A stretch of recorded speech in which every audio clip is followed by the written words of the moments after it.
Take a look at our starting lineups here today. First for Penn State, they'll go with a 4-5-1. Laura Freigang, the German superstar, in the starting lineup. Franny Krause still out, but expected to play. Ellie Jean also getting the start.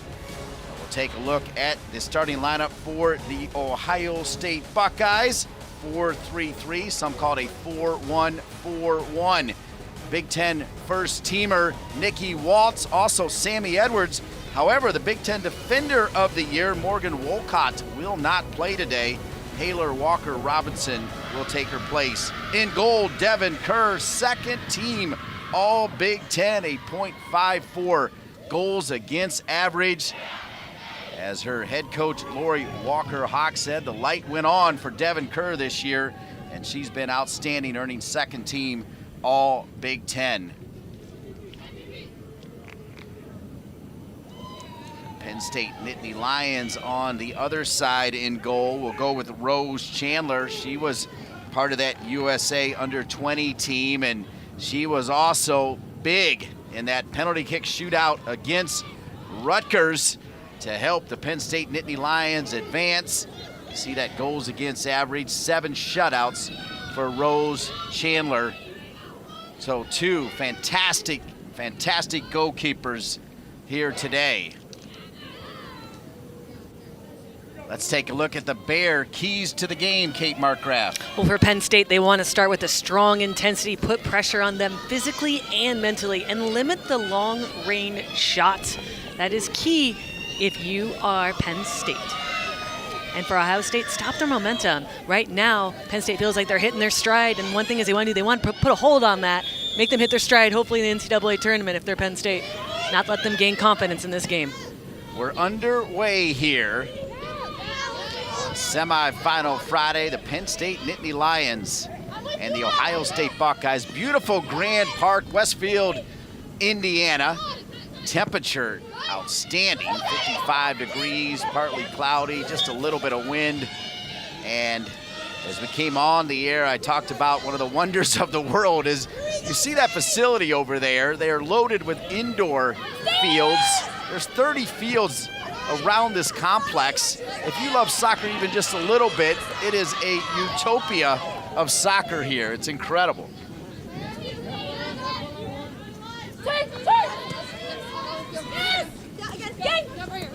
Throw in for Penn State. That back line, Brittany Basinger, Kaylee Rio, Elizabeth Ball, and Ellie Jean. Pretty impressive. Maddie Elliston will also come into the game and play in the back. There's Elizabeth Ball. All she does is show up to play about every single game. 7th all-time in minutes played in Penn State history is Ball. And one of the best center backs in the country. It's her covering ability and reading the angles. So when a teammate gets beat, she knows either to sit in that passing channel to the better target the opponent's trying to hit, or she's able to dispossess them with her excellent 1v1 ability. One in the midfield, as you see the midfield all bunched up, loaded with midfield talent is Penn State. I mean, one of the toughest things for Erica Dombach is basically who to slide in there. That's how loaded they are. I mean, they've got, I would say, 15 legitimate starters that could start anywhere in the country. That's a paradox of choice, but when you have that many starters, it's hard to build continuity and chemistry amongst a stable 11. Ellie Jean earning the start today at that right back, shares that time with Maddie Elliston, both of those USA Under-20 stars. There's Charlotte Williams, forced to move out wide to the left because of the injury to Krause. And it's down low. And our first real good look at Devin Kerr. Dual citizenship, Canadian and US. Second team All Big Ten. Jean will bring it over to Kaylee Rio. So Kaylee Rio, I asked Erica Dombach about her. I mean, she just never gets rattled. Makes it look almost too easy. Watch it right now. A little bit of pressure. I mean, she is as cool as a cucumber. She's the one that's going to keep them composed and building out of the back. Penn State likes to build and transition through the three areas of the game, the back line, the midfield, and the attack. And she is that key player on that back line that does that. There's Erica Dombach, 11th season, the record ridiculous. She won the national championship in 2015 in Cary, North Carolina, and feels like if they can hit their stride in this tournament, they could, in fact, maybe be marching to Orlando, which will host this year's Women's College Cup. She got those 5 USA Under-20 players back. She got the German back from U20, Laura Freigang. And Kate, I asked her about the fact it's a little bit like one of those NBA dream teams like the Golden State Warriors where they are locked and loaded with talent, and I wondered if it was difficult to get them all on the same page, and she said the opposite. She's never had a team more locked in. Yes, they've had some losses that they've been frustrated by, but they believe in what they're doing, and they're headed in the right direction. And they're starting strong thus far right now. Ohio State not able to find that front line, get out of pressure, and then hold on to it every single time they're transitioning from the midfield to attack. They're not playing it into the right channel. And a Nittany Lion is picking up every single time, meaning that Ohio State can't find the rhythm or find the game yet. That's a great point, because in the last 5 games, Ohio State has had 5 goals in the first 15 minutes, and overall have 12 goals this season in the first 15 minutes. So Ohio State under Lori Walker-Hawk, they like to pounce on you early, but right now it's, as Kate Markgraf told you, Penn State with most of the possession. And watch all game long the center back pairing for the Buckeyes with Morgan Walcott. She's normally the right center back. Haley Walker-Robinson, who I've mostly seen play up top, has been asked to fill that right center back role. So how are her and Knight going to pair together when that chemistry of Walcott and Knight was so strong and almost impenetrable for most teams to build up through the center? So how about Lori Walker-Hawk? Are you kidding me? I can't believe it's 21 years she's been on the bench. Big personality, got married this summer. Congratulations on her marriage, love and life. A Lake Erie wedding for Lori Walker-Hawk, who, by the way, I think won 4 titles with the UNC Tar Heels, graduating there in '94, as she gave credit to Mia Hamm and the gang. She spent 2 years at Kansas, and with this year's crowning, she's now a 3-time Big Ten Coach of the Year.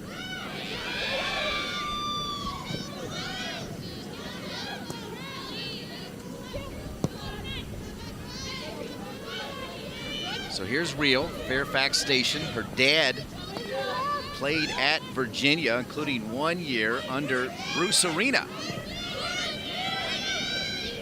Bruce Arena, by the way, along with Anson Dorrance, just got selected for the United Soccer Coaches Hall of Fame.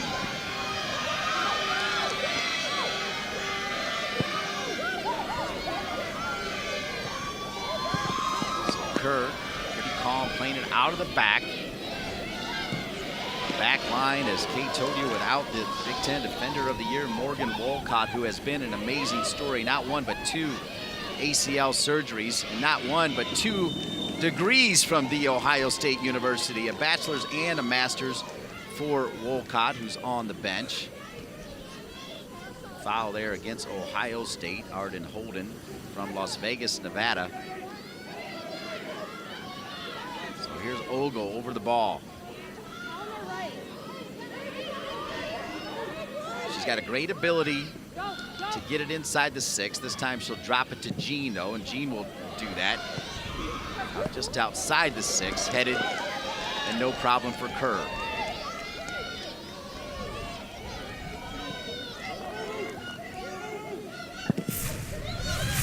A nice little short piece, and Jean pops it in. They're looking for Freigang. Doesn't get enough power on it. There wasn't enough power on the service, a little bit lofted. So Freigang was going to be responsible to generate that power with the more powerful technique, and wasn't able to translate that to the ball. Freigang, after that attempt, dropping a pretty neat ball there to Schaefer. Schaefer, one of those players, feels like she's been with Penn State forever, and I thought Schaefer had earned a corner kick, but the referee thought otherwise. good look at Schaefer. 5 goals and 3 assists. Second team all Big Ten, the senior. 90 career games. There's only 3 others in all of Division I soccer active right now that have 90-plus games. It's just automatic. Right her in the starting lineup. Well, she's also a back-to-goal type player. She's very comfortable with defenders on her back and spinning them and playing in other people. This is better work from the Ohio State Buckeyes, as Edwards, the center forward, had checked it out to the left. Making a run down the right side is Maddie Lowe. Maddie Lowe, all Big Ten freshman team. There's Rose Chandler, redshirt junior from Atlanta. .69 goals against average. Penn State, by the way, does have 10 shutouts. She officially gets credit for 7, but she was in the game for all 10 of them, so I say she gets all 10.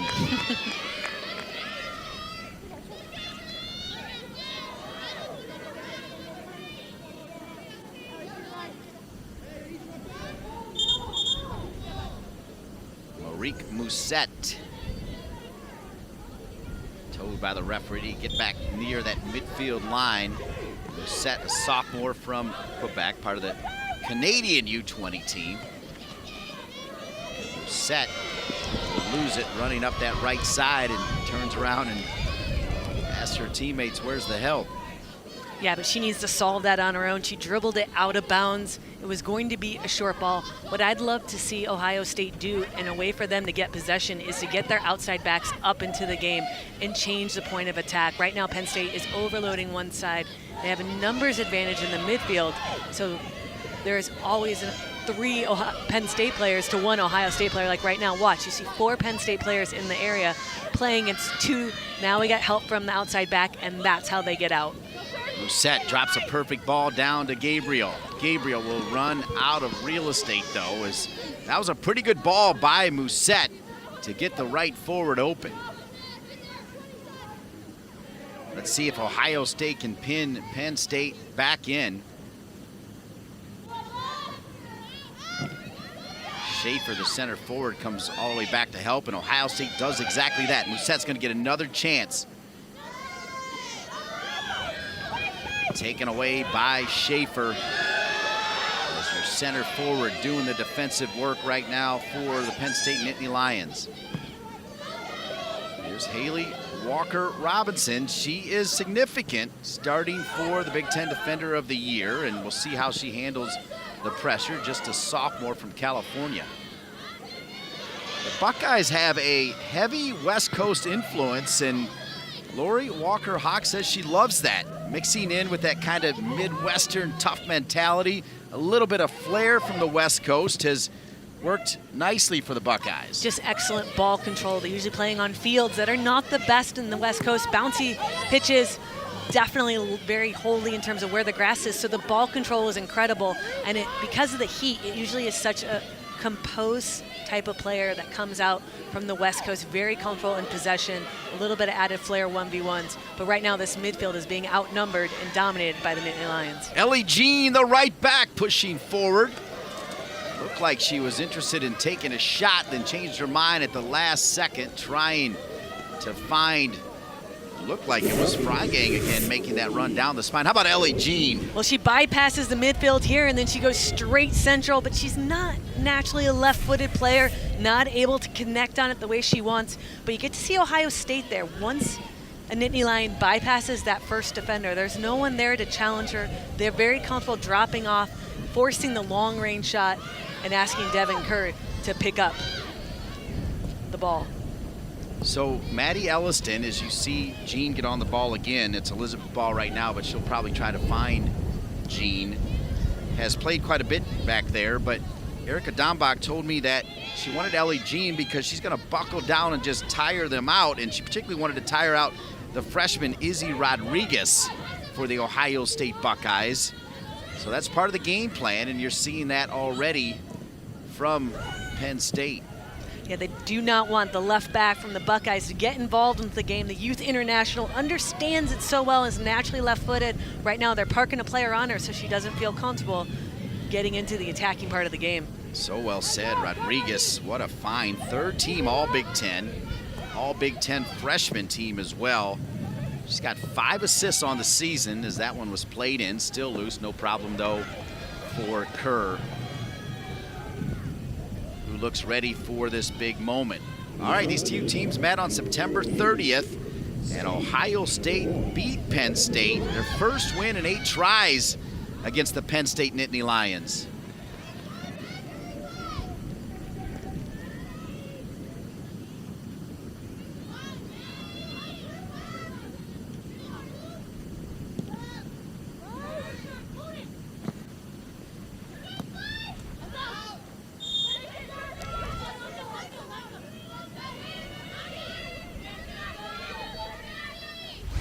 That September 30th game. We get to see Ohio State has Penn State locked back, but watch Sammy Edwards. The one thing Lori Walker-Hawk says about her senior forward is she is quicker and more agile than people give her credit for, and she's able to create a half chance with some excellent side-to-side movement and gives her the victory. And when I asked Erica Dombach, when you think about Ohio State Buckeyes, what do you think? And her quote was, Sammy Edwards pops out at me the most, not just because of that goal, but in Big Ten play. Check out her numbers, 8 goals and 1 assist in Big Ten play, 10 goals and 5 assists on the season, 5 game-winning goals. That makes her a gamer. She definitely shows up for the big game, but she is just a complete player. Now she's the lead on the team. She's always been overshadowed by Nichelle Prince and Lizzie Agnew, 2 players that graduated last year. And now she's stepped up being the team's leading goal scorer. And what's interesting is all season long she was playing on the left-hand winger side. Now they moved her more central. I love that role for her. Now she's just got to find the ball a little bit more. Or Freigang. Long-legged Freigang calling for it. Imposing presence out on the field is number 21. The biggest issue with her is she's missed so much time playing for Germany in the U20s and the European Championships. Missed both pre-seasons. But she's finally settled into that role because of the injury to Krause. Buckeyes putting some pressure on. Looked like a foul. Referee said no, play on. Ohio State starting to pick up possession time here. Good, sharp passing. Always one more pass. Musette headed to the corner though, gets herself turned the wrong way. Tough ball behind Holden. Out of there by Reel. It'll be a throw-in for the Buckeyes. Well, this is the best attack Ohio State has put together. The change of point from one side to the other all came down to Sammy Edwards chasing that outlet pressure ball. Once she was able to get onto it, she allowed enough numbers to get forward, and this is the most their midfield has been able to connect with the front line. Holden back to Musette. They've been trying to work this right side. Brittany Basinger's been up to the challenge. Redshirt senior. Couple of seniors and a couple of redshirt sophomores in that back line for Penn State, so pretty good experience back there.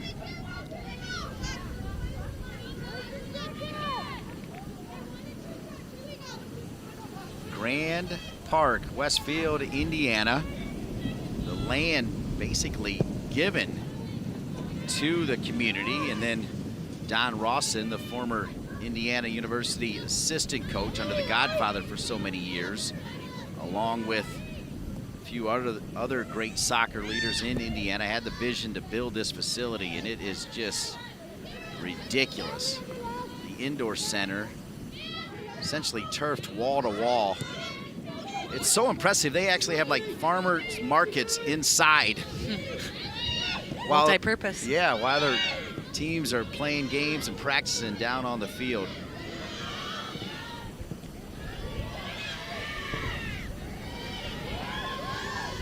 I promise you, and I've been known to do it, I'm not overselling how fantastic this facility is. It really is incredible.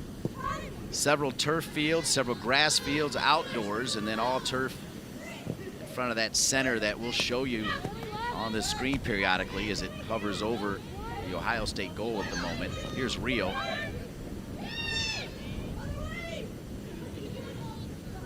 Played forward. Cleared off that back line.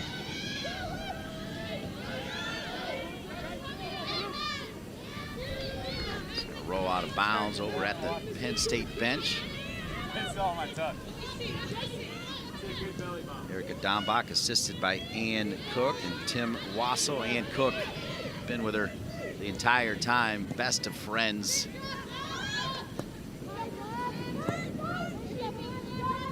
They work well together. And then speaking of coaches, Lori Walker-Hawk saying that one of the keys to their success is the new coaching staff, Brian Jankowski, longtime Dayton assistant, and then Michael Needham, who had success as a head coach at Rhode Island. Here's Williams down near the end line, playing that left side. And we will have a corner kick for Penn State. But Lori Walker-Hawk loving these two new coaches, just doing their job. She doesn't have to worry as much about the things that bogged her down in the past. They bring a new energy and a bit of team spirit, a team builder camaraderie in both those coaches.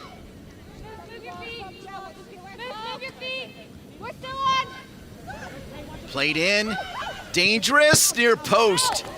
Kerr had it handled. She was there anyway, did not deflect it. It'll come back to Devin Kerr. 53 saves on the season. A little short corner, looking for Williford, being closer to goal. She decides to go for it. There's not much of an angle there. Also had the near post player covered. Next time Ohio State's gonna have to watch Williford pull someone off of somewhere and then possibly open up somebody in the back. So that's almost like a teaser one. That's like a, we're gonna show it to you and see if you change, and if you change, then we're gonna try to hit you with something else. So dangling a carrot right there with the first corner kick. Williams has got the freedom to move inside her more natural position. Here's Basinger coming forward. So the left back now part of the Penn State attack. Ogle.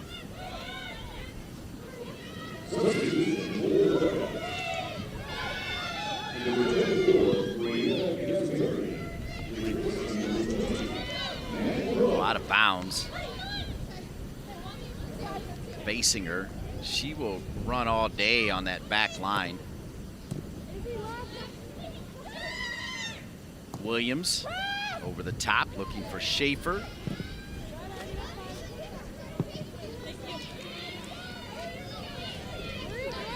So Kate Markgraf with the Big Ten Defender of the Year, Morgan Walcott, going to sit this one out. Safety first, precautionary for Lori Walker-Hawk. You got to figure Haley Walker-Robinson, as she did right there, just knocked it out of bounds. She's just going to keep things simple, right? She will keep things simple. She's going to first avert danger, and if she can connect the pass, the attacker is very comfortable on the ball. But right now you can see her first response is to get it out of danger, allow her team to get back and reorganize while the other team collects the ball and does a throw-in.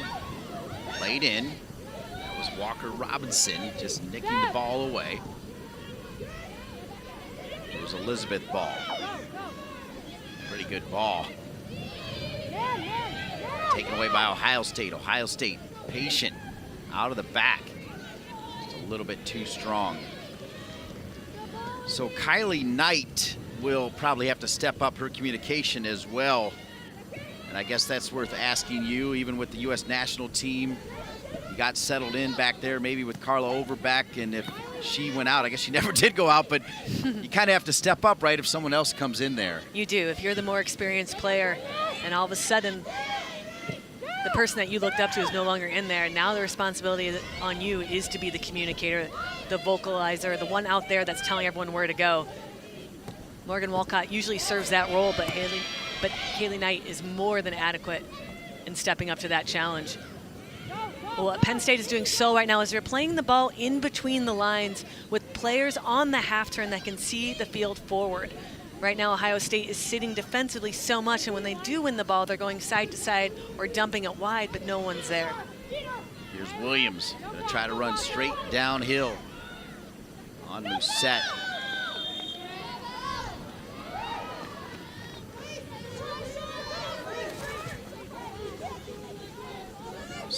with Ohio State. Look at these two going at each other. You know you're in conference play. You get to see Williams and Gabriel going at it, the right forward coming back to help out. Musette pulled a little bit out of position. And the forward, Gabriel, who we haven't said her name yet this game, helping out on the defensive side. Pretty clean game. 2 fouls for Penn State, just 1 for the Buckeyes.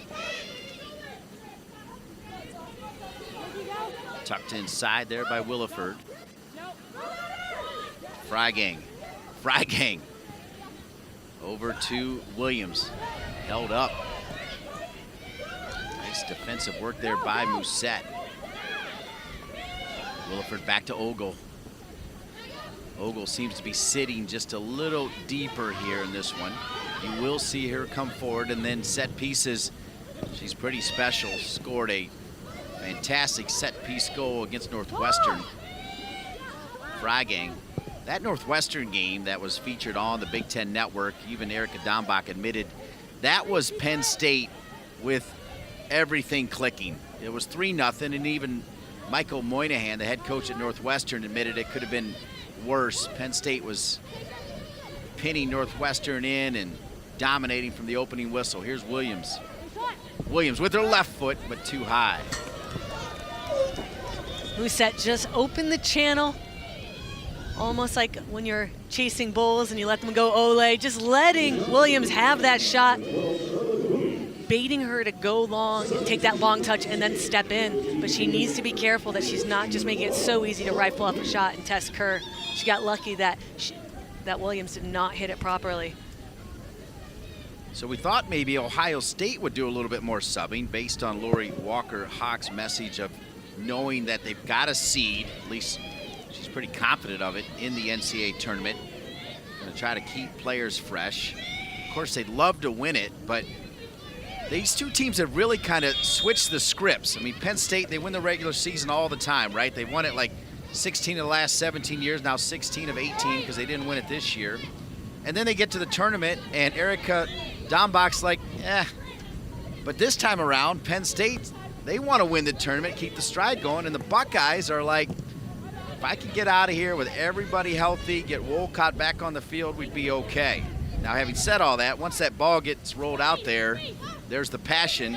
They're going to go for it. Well, absolutely. Penn State is looking for momentum and looking to build it. Feel like they're playing and connecting the physical and the mental part of the game. And the last part that's always been there is the technical ability of those players. Felt like the intensity and the focus is finally there. That's what they're looking at. So Ohio State's waiting for Morgan Walcott to come back. Sarah Roberts had picked up a little bit of a knock. Now she's back. So they're looking just to maintain confidence, don't expose themselves too much, and then look to possibly hit on the counter. Into the game is Haley Eckerd, number 15. Jean. It's Williford, rather. Now ball. Ogle, what a touch. Here's Williford. It was Jean that was making that pass into the 18. Here's the substitute, Eckerd. She'll cut it back, and a good cut indeed. Well, you make that cut, you might want to pop it far post. You need to beat that first defender. Force the defenders to turn or go laterally side to side and hope that another front runner is getting on the back shoulder undetected and able to have a free run at goal as they run in on it. But for all the possession that Penn State has, what have they done with it? You can see Eckerd, the substitute, uses Mosette's momentum against her. You get to see the attacker, Haley Walker-Robinson, instead of just doing a one-time clear, tries to collect it and then gets rid of the ball with the pressure pass. But that's the story with Penn State all year. They have an incredibly tough RPI, played some of the best teams in the country, but they don't have a ton of goals. And that is something that they hope will start to click in this game. Yeah, best RPI in the Big Ten. One of the big reasons their schedule, one of the toughest in the country. Played Virginia, played North Carolina, beat the Tar Heels in Happy Valley.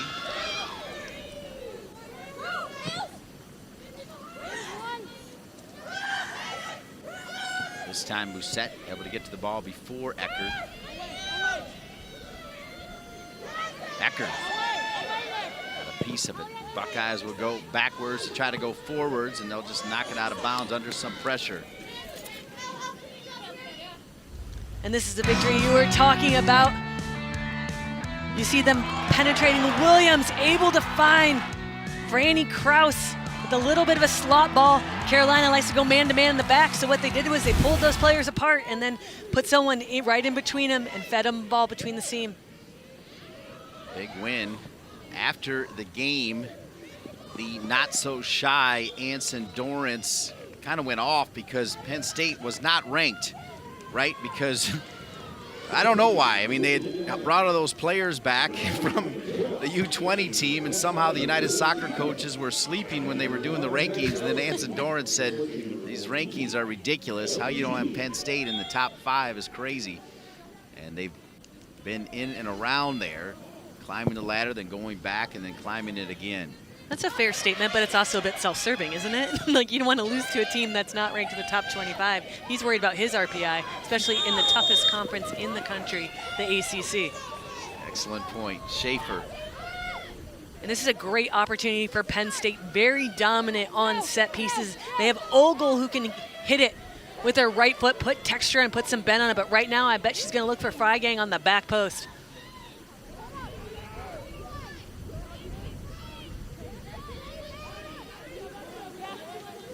So Ogle, magical with the right foot, right hand in the air, stepping into it, goes near post.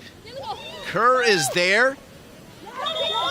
Looked like Ball got her foot up pretty high. I thought Ball almost was going to be able to flick that, but Kerr was there to handle it outside the 6. Commitment right there from number 1. Excellent ball. Testing the goalkeeper, see if she's going to come out. Ball totally unmarked. Ohio State loses their marks. First one to it, but look at the strong arms of Kerr. Gets the rebound, but she comes out so big. The ball bounces to her.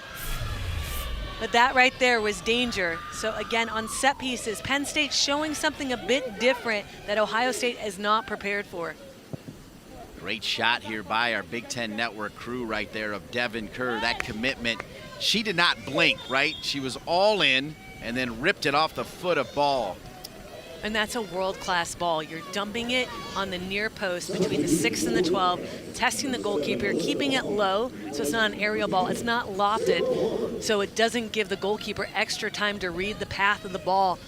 That is just a beautiful ball, and Ball was able I had a lot of balls there. Ball was able to get to it first. So now for Ohio State not to be threatened by that similar situation, they need to get touch tight and not lose their players defensively.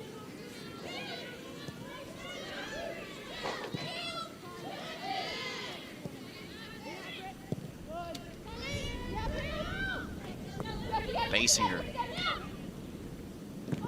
Substitute Ecker. Basinger. She's a left back, but she's got the ability to play about anywhere on the field, including both center back positions. She can go in and play a little number 6 if you need her. She's a pretty active player.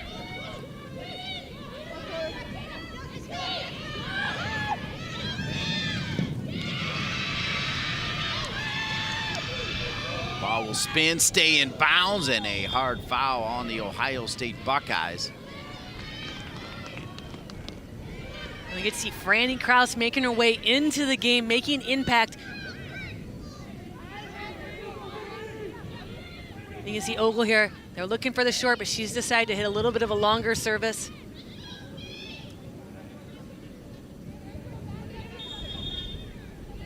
Elliston has also checked in for Penn State, makes herself available.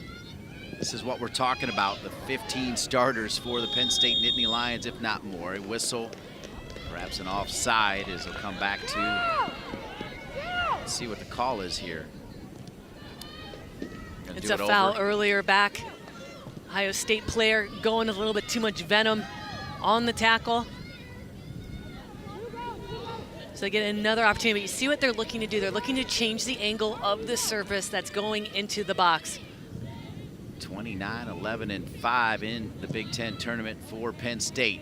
They get another shot at it. Flex out, that'll be a corner kick for Penn State.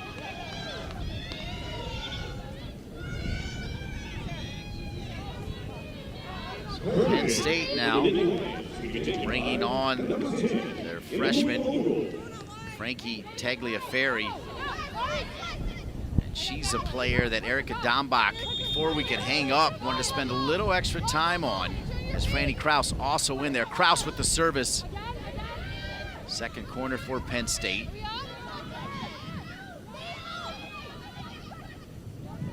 You see number 9 on your screen, Kraus with that broken clavicle, but it's healed enough to get her back in there. They need her.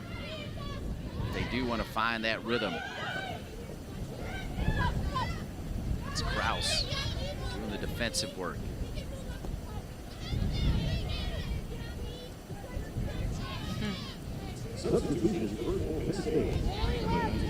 Yeah, that was Ball and Rio having a little fun back there. Just the confidence on the ball. Do a little dink pass. It's like playing 4v2 in practice warm-up. Right in the center of the field. Shot right to Kerr.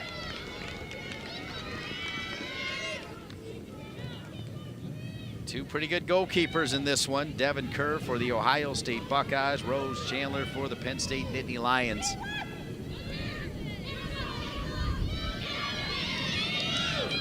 In the Northwestern Wisconsin game, it'll be the cousin Clems in goal. As the name Clem has been Big Ten royalty as far as goalkeepers.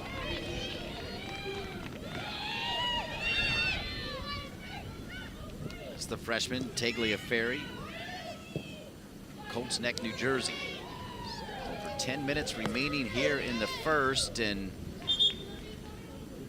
pretty clean game, Kate Markgraf, but no really fantastic opportunities that were super dangerous for either team. No, not at all. Part of it is Penn State is playing every single ball at angles, so they're not even playing it where there is a Buckeye player near. They're able to play through the lines and then creating these triangles all over. The minute one player comes back, the other player regains that space high, and that means they always have a high pressured option, a high forward option, and then options side to side. That's why they have possession so much, but they haven't been able to convert that into chances in the final third. Now for Ohio State, can Izzy Rodriguez get involved? I think that's a player that's capable of hitting a penetrating pass, a transition pass over longer distance, and hopefully find Sammy Edwards and the attackers up top.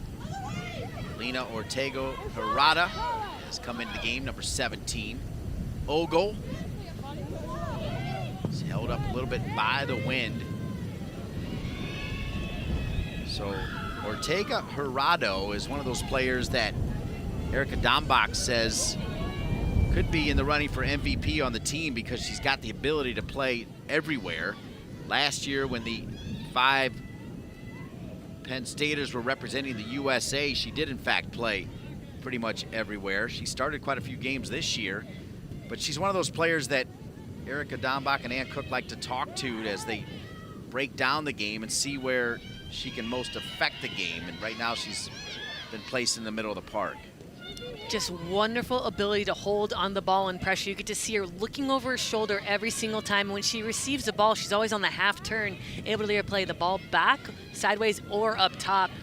That's one area that the best players across the world learn as they go up the higher echelons of soccer, is they have to have that vision and that head on the swivel. Emily Ogle is one player that I think is one of the best in the world at the youth level at that. Always knowing where the gaps are and where the pockets of space are to buy her team time on the ball and get everyone else set up.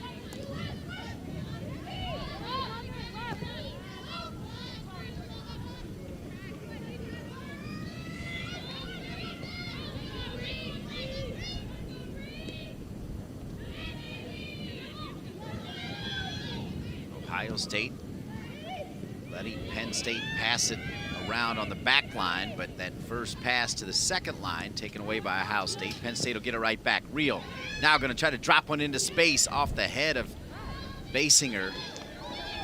May have been better served to take a step back, chest it down.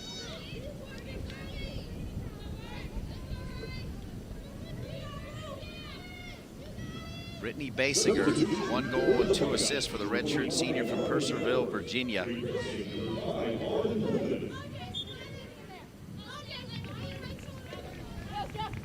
Ohio State, Riley Bowers, the freshman who we thought may get the start for Sarah Roberts. As Kate Markgraf told you, Sarah Roberts also with a little nick, but she went to her coach, as all the great ones do, and said, I want to start today.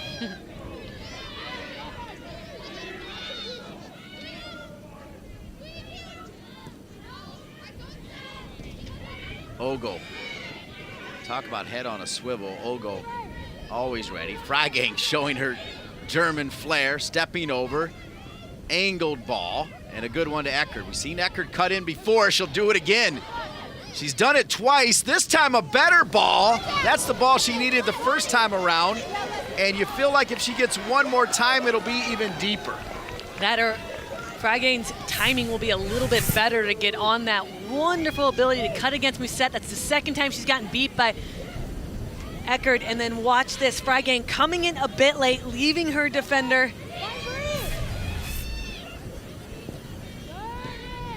So although that was not dangerous, you get to see what the intent is. And Freigang is always around in the box looking to get on the ends of services like that. Well, it's Freigang who's on it now, who actually started that play, made that great pass to Eckert, and then, like you said, always around the goal, almost able to finish it off. Penn State trying to earn a corner kick, but a great job defensively by the Buckeyes. The young freshman, Izzy Rodriguez, not diving in.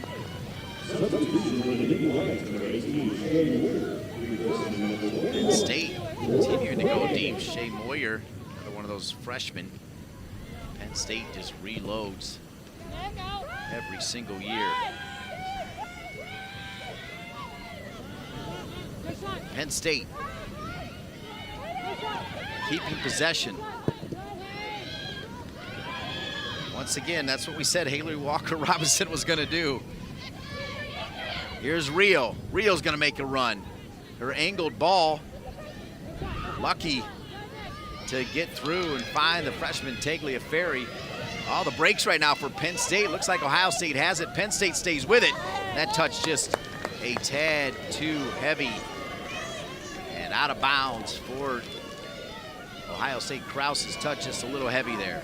You get to see the explosive nature of Krause. Likes to bait you in as a defender, a couple quick, tight touches, and then with the longer touch, unable to run onto it. Ohio State is trying to figure out how to clog up this midfield. You get to see they're almost playing a 4-5-1 at times defensively with so many numbers back. They now have two holding center mids, including Waltz, and you see Bombeck, the sub, is now in there, the 5'10" sophomore. So they're trying to figure out ways to cut down angles. Problem is their spacing isn't correct enough to sit in the passing channels and or put a body on it, making it more difficult for them to be played through. Penn State starting to hold the majority of the possession as Rio comes forward. It's worth noting that Ohio State hasn't been held without a shot in the first half this season, not one time. However, they did have only one in their first matchup with Penn State, just one. And guess what? Ohio State has no shots here in this first half with 3 minutes and 30 seconds remaining, so it could be, there you see it, 7 for Penn State, a 0 for the Buckeyes. This would be a first if they can't get a shot here in the final 3 and change. Inability of the front forwards, especially Gabriel there, not turning under pressure with Basinger on her back.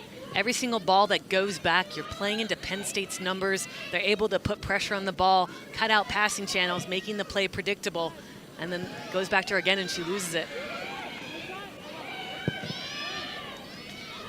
Excellent drop by the center forward for Penn State. There's Lori Walker-Hawk with her 2 first-year assistant coaches. A big personality, by the way, a big-time analyst. She sends this one in. Yeah, she's one of my favorite actually to listen to. I learned so much by talking to her and then by listening to her call games. I asked her greatest memories so far, and she put #1 being an analyst for the Olympics in Greece. Yeah. More even ahead of coaching. Yeah, she's one of my favorite. I learned about the way I played from listening to her. I'm like, oh, that was wrong. Now I know why. Well, ironically, we learned this, Kate, that we actually Lori and I called your last game in a USA uniform as well as we put the pieces together. And you're right, I mean, she's fantastic to work with, just like you are, by the way. Yeah, you better say that. You know, look at Eckert. Oh, there was not going to be a third time. There was not going to be a third cutback. And it could have been a card if he factored all of that in, but instead just a foul. She was not going to do it 3 times, yeah, though. well, that's Moussette's first foul for the most part. But you get to see she's coming so hard, so eager to get to the ball, the momentum. She's not slowing down her feet and taking tinier steps as she gets closer to the ball. And Eckert is just making her pay. But now a wonderful opportunity. Look for Freigang. Kraus on the back post. Kraus might come over to help and then play a little short. Dropped into the 18. Good effort. There is Kraus hanging around just like Kate Tody. Good cut from Kraus. Send it right back to Ogle. Ogle back on that preferred right foot. Goes near post, and Kerr is there. I thought maybe Kerr's line of sight was going to hurt her, but she's got it. Yeah. Individual defending is lacking from the Buckeyes on both those plays. Ogle uses a cut against. Kraus used a cut against to play that pass to Ogle. Again, a little bit of a screen, ball coming over a little bit late. Ogle's really not looking to shoot that. She's looking for that near post run from one of the forwards sitting on that back post. That was a great replay. She was screened, right? All of a sudden, it's like, oh, here's the ball right in the basket. But I don't think she had a clear shot of that one coming in. No, I almost think you test it. You test the goalkeeper, because most likely in that traffic, they're going to give up a rebound. And there your players are all right around it, facing the goal, instead of trying to get little flicks. Final seconds here.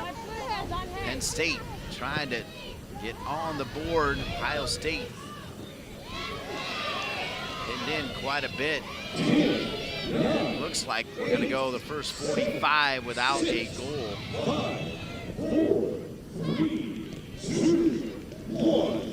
And indeed, first 45 in the books. The Ohio State Buckeyes, your regular season champs.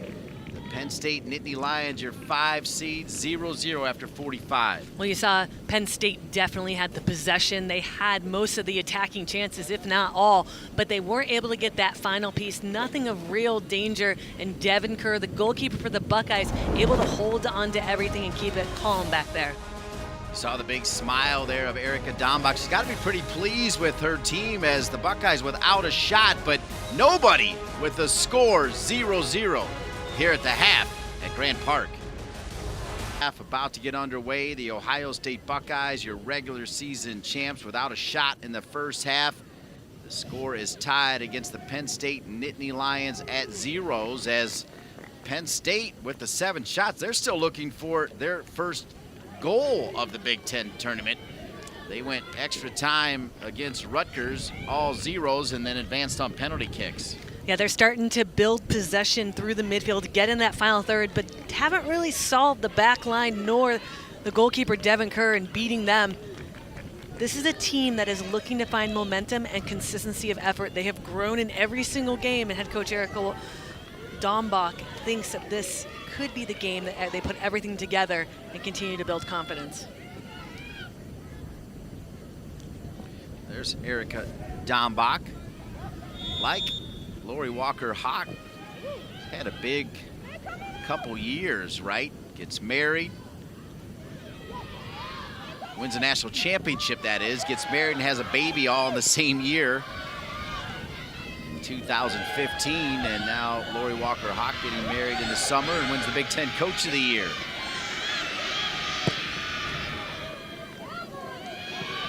Kerr will knock it out of bounds. See the farmlands out here. Lori Walker-Hawk, this place is truly a build it and they will come facility. Field of dreams and then some. Penn State picking up the pressure. Ogle. She dropped it that time. Do not be surprised if she cuts it back and takes a shot from that distance. Sent in, loose, deflected, pushed down to the ground. Referee says no, little sloppy there. Both players, though, stumbled, and the referee will wave it off. Here's a rare look. I don't remember even seeing Rose Chandler in the first half. Didn't have to do much. Did not face a single shot from the Buckeyes. First time all season Ohio State did not have at least one shot. But more importantly, if she's not getting tested on goal, it's what she can do with distribution. I've seen her hit a one-time ball 30 yards out wide, and that one she collects it and does a little dink pass, bypasses the back line, and hits a midfielder wide. Her ability to connect players and build possession out of the back is an incredible weapon for Penn State in keeping possession. You're seeing some energy from the Penn State bench as well, all the players standing up. Pretty excited about winning that last throw-in. There you see the bench for Penn State. Erica Dombach went deep to her bench in that first half.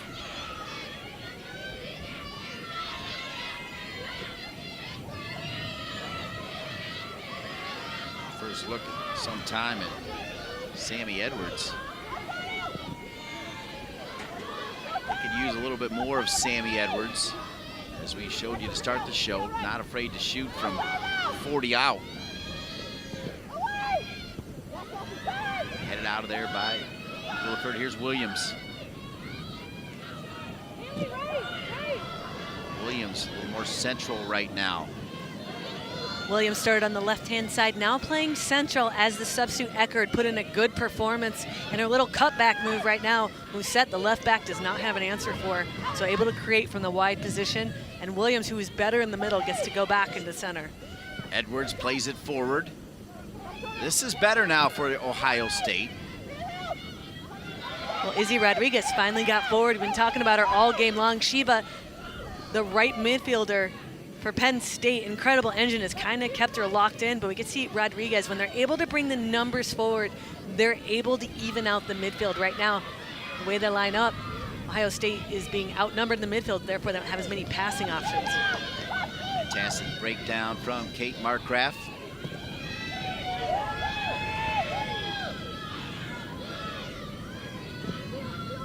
Buckeyes trying to get it inside the 18. So hard to get it over Reel. Ball's in the air, on the ground. She can handle it all, and that'll start perhaps the counter. Schaefer held up her run, was worried she was going to be offside, and that little shift in the gear slowed her down. Absolutely, and good job by Ohio State to kind of tempt her too. You get to see Knight not running with her, not dropping off, and Haley Walker-Robinson, the center back that's coming in for Morgan Walcott, the defender of the year. They read that perfectly. With only one player up top, there's no reason to have four back there. They're gonna need Musette and Rodriguez to bump up higher if they can get back into this possession part of the game. Game's starting to open up here. Kerr gets down, looked like she took a knock on the head as well. It's the second time Kerr's took a couple hits. You see Eckerd here, instead of cutting it back, which Musette was defending for, she cuts it down. You get to see Sheba with the late little kick, trying to kick something out. I don't think it's intentional. I think she's trying to do a little toe poke, but didn't realize Kerr's head was down there. But something to watch for if she does something like that again. The ref's job is to protect the goalkeeper, especially when they're in possession of the ball. Almost 5 minutes into the second half. Ohio State, the 1 seed in the 2017 Big Ten Women's Soccer Tournament. Penn State, the 5 seed, no score.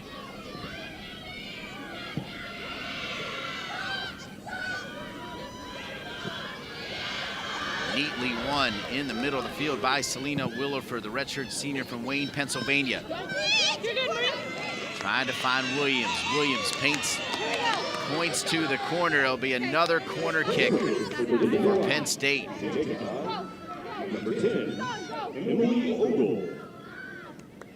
Hey, ball! Sheba's gonna make herself available for a short, but 2 Buckeyes come out. That means Ogle's probably gonna send it in. Emily Ogle.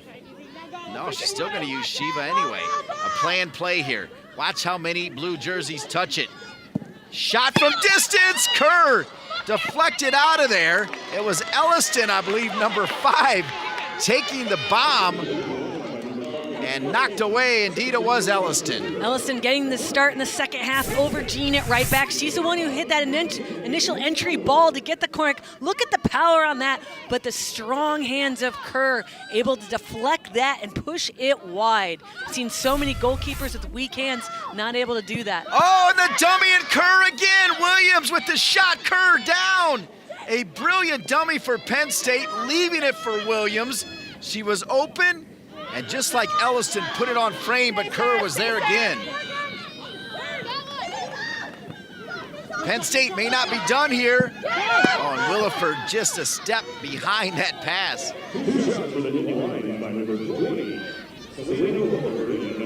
Penn State all over the Buckeyes right now. 9 shots to none for Ohio State. Eckert, as Kate Markgraf told you, has earned the start here in the second half coming off the bench. She was so effective.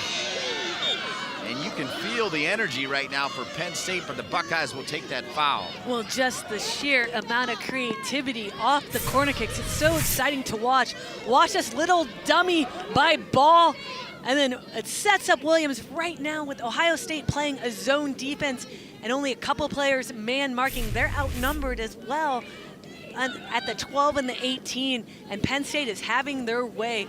If not for the strong hands of Devin Kerr and excellent positioning, they could have had at least 1 goal by now.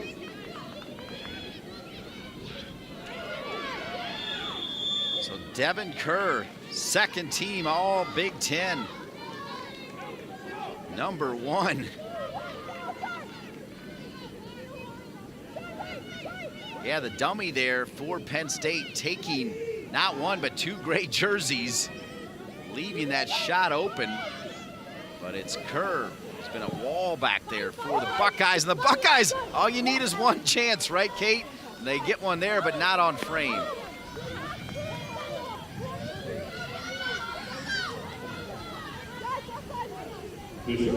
Sammy Edwards having a little talk with the referee. Not happy about something.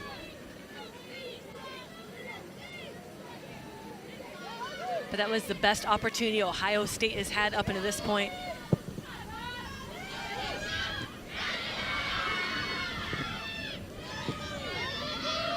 Middle of the park. Yeah, Sammy Edwards, first team all Big Ten. 8 goals and 1 assist in the Big Ten. Some people feel like Ohio State could have just added a 4th all Big Ten, right? When you think about Coach of the Year, Lori Walker-Hawk, Nikki Waltz, Midfielder of the Year, Morgan Walcott, the Defender of the Year, and a lot of people think Edwards. Here's Williams with a shot, but right to Kerr as Williams inside the 18.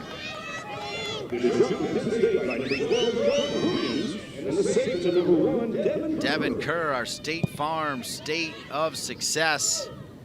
Second team all Big Ten and 7 saves today. And Kate, we've got a lot of soccer left in this one. But 3 key ones in the start of the second half. 2 off of set pieces, and that one with Charlotte Williams. Right now, Penn State, though, they're hitting the ball out all at her hand height. And although her hands have been strong, have not given a deflection up in front of goal. It's something to recall that if they can keep it lower, you're really going to test a goalkeeper and give her more trouble.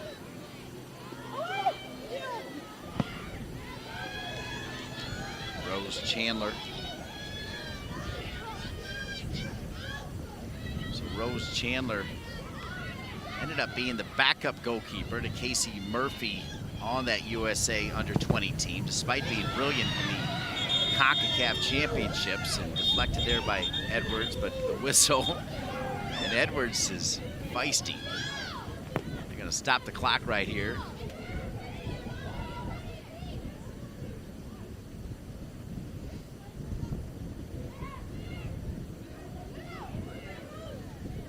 The referee not liking the distance. We're gonna see Chandler. The question is she getting outside of her box when she's punting? And you get to see Edwards that is saying, listen, I have the right to stand there. I'm outside the box. It's her job to work around me. And that's Chandler getting a little bit lucky, because honestly, Sammy Edwards should not be called for that. She's standing outside the box. It's Again, the goalkeeper, the responsibility is stay inside, hold it for 10 seconds, and if you have a forward that's blocking, you need to use your footwork, which is 6 steps to get around it. It's not the right call by the referee.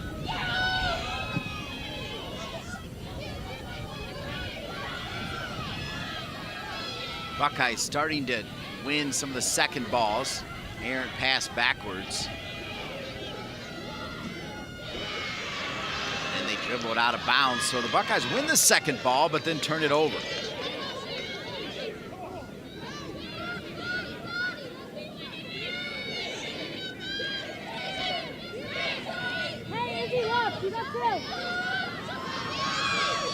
Williford. She'll switch it. Far side. Elliston. Elliston, who had that shot from distance. Boy, I like that play right there. Just drive it across. Try to find a player running or a deflection.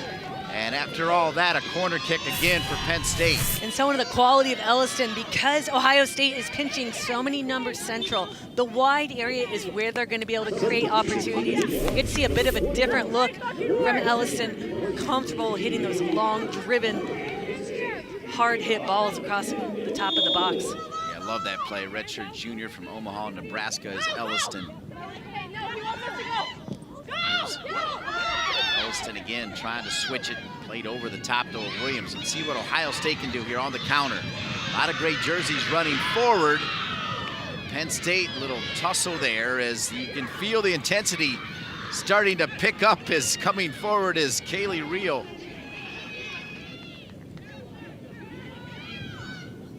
Izzy Rodriguez also involved in that last play. Williams, nice turn to win it back.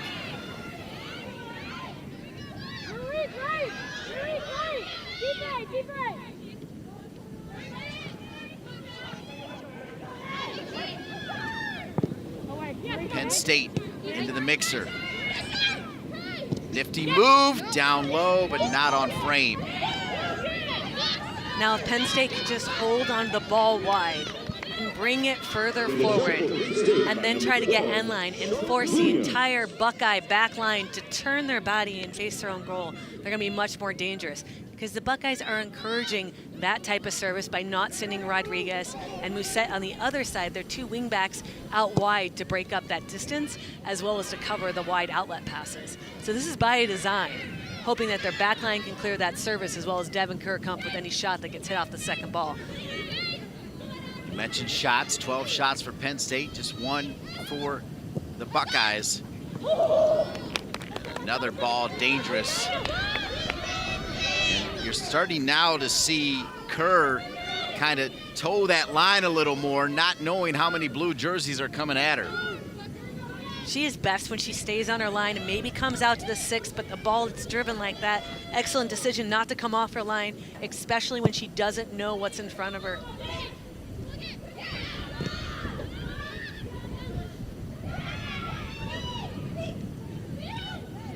Edwards. Nobody home as she tried to play it over that back line. Chandler will come out.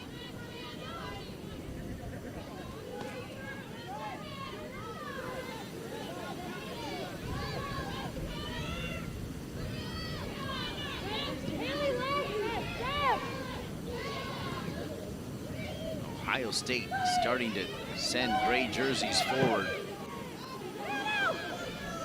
Defensively, they've looked good here, causing a lot of turnovers.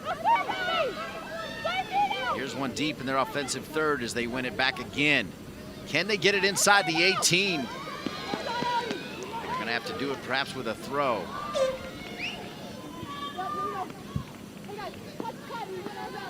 "31 minutes and change." We've got some subs coming in for the Buckeyes. Alyssa Bombick, sophomore from Avon Lake, Ohio. She's a U.S. Youth National Teamer as well.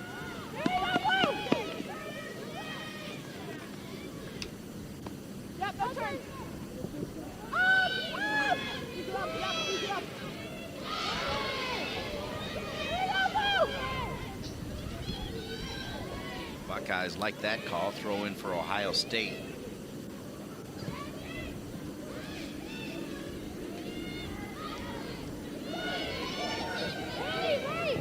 Penn State. Run it back, play it long once again. It's Haley Walker Robinson filling in for the Big Ten Defender of the Year. 6-year standout Morgan Walcott has overcome not one but 2 ACL injuries. Got a little nick. Safety first as Lori Walker-Hawk thinking about the NCAA tournament as well, where go ahead and book Penn State, book Rutgers, book the Buckeyes, book Wisconsin. I say book Northwestern. And Kate, I'm telling you, Stephanie Golan's Minnesota Golden Gophers team, you think about them 11-5-3, 7-3-1 in the Big Ten. Same record as Northwestern, one more win than Wisconsin. Their RPI's at 45, so that's a little tricky. But how about the eye test? When you get the eye test on Minnesota, they gotta be in, but I know they're gonna be.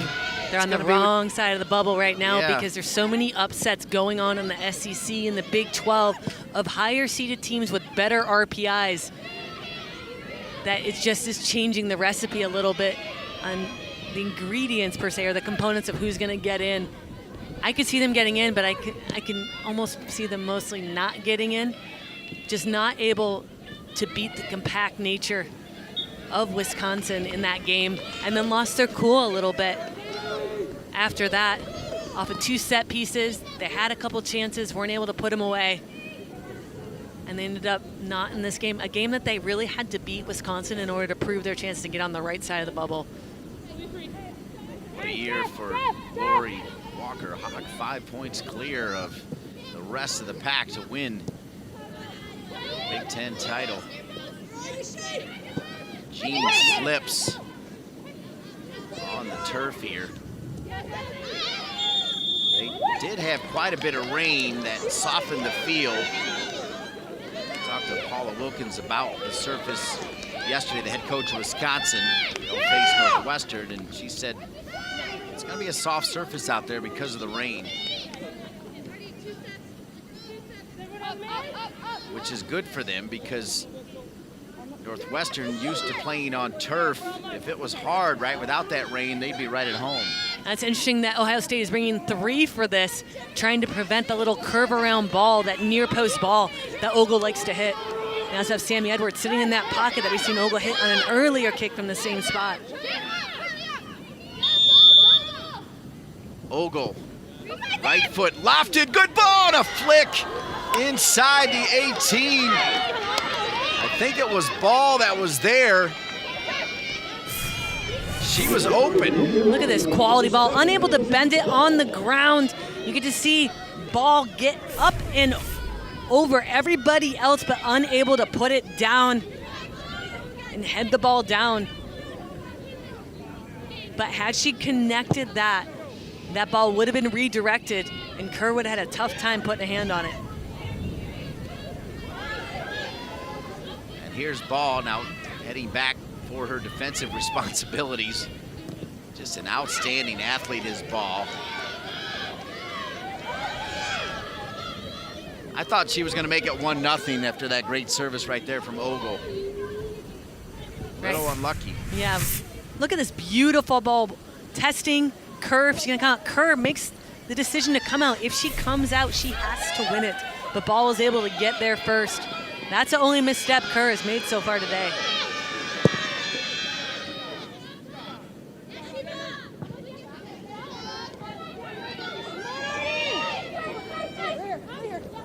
Excellent fight from Penn State to win the ball back. Charging forward, it's loose. 18, one touch, little touch back. Not on frame. I think it was Williams, indeed it was.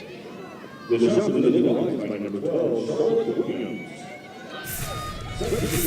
Watch Musette decides to go for this ball when she shouldn't. Oh, compacts too far in. Right now the decision-making of Musette allowed for that opportunity right there against Williams. Needs to be a bit better. And Williams needs to get that ball on the ground in order to really test Kerr. She's winning anything at hand height or above.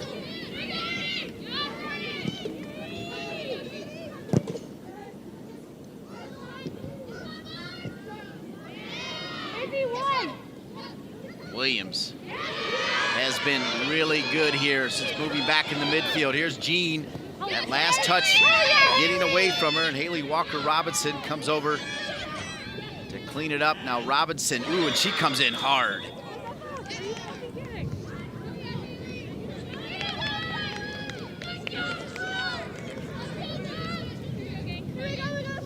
Just joining us, no Morgan Wolcott today. It's Haley Walker-Robinson. Ball gets away from her and she takes out Williams. Just the studs up aspect, the ball too long of a touch. Excellent harassment by Jean, but the fact that it studs up is the reason why the referee calls that.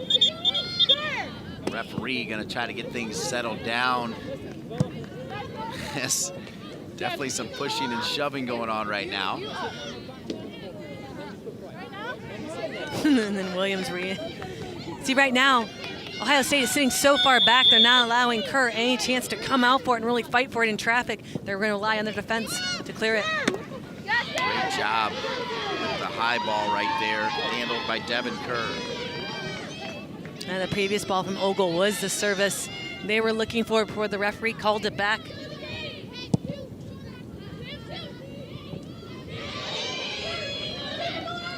That was Elizabeth Ball winning that first ball. Now Penn State back into the 18. Williams has been firing. Kerr didn't have a good look at it there, Kate. She was shielded again, but got down late. The shot for the Nittany Lions by number 12, Charlotte Williams. Charlotte Williams again, 14 shots to 1. Kerr has been perhaps the busiest player. Gonna need some extra tide on that jersey. Williams just so good at anticipating where the ball is and then able to find her pockets and her angles to set up other players or go her own. Musette has her hands full, and right now Williams is winning that battle. Laura Frygang earning the foul.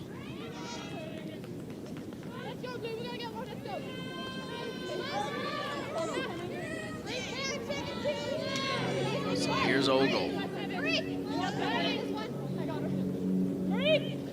She served that brilliant ball to Elizabeth Ball earlier, back into the mixer again. Cleared out, but not the best clearance. Penn State will run it down again.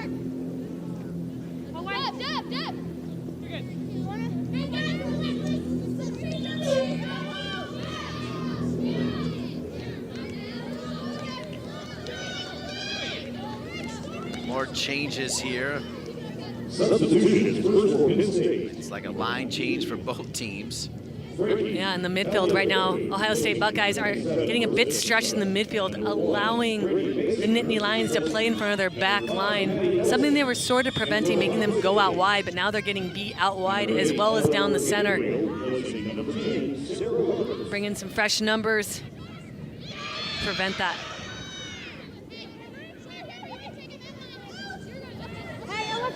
With the left. Ortega, Hirado, part of that line change we just told you about. So is Brittany Basinger. It's Basinger with the service. Set the shield on Basinger. It'll be another goal kick for the very busy Devin Kerr.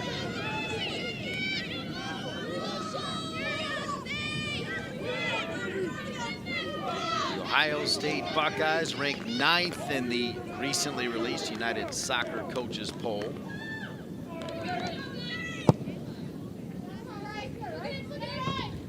They are 13, 12, and 4 all time in the Big Ten tournament, winning championships in 2002, 4, and 12.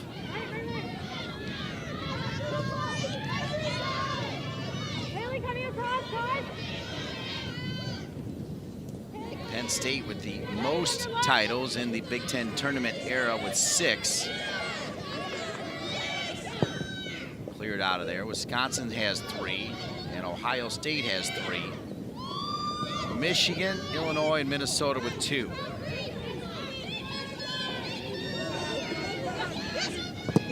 Deflected. Handled by Kerr again. A lot of rinse and repeat for Devin Kerr.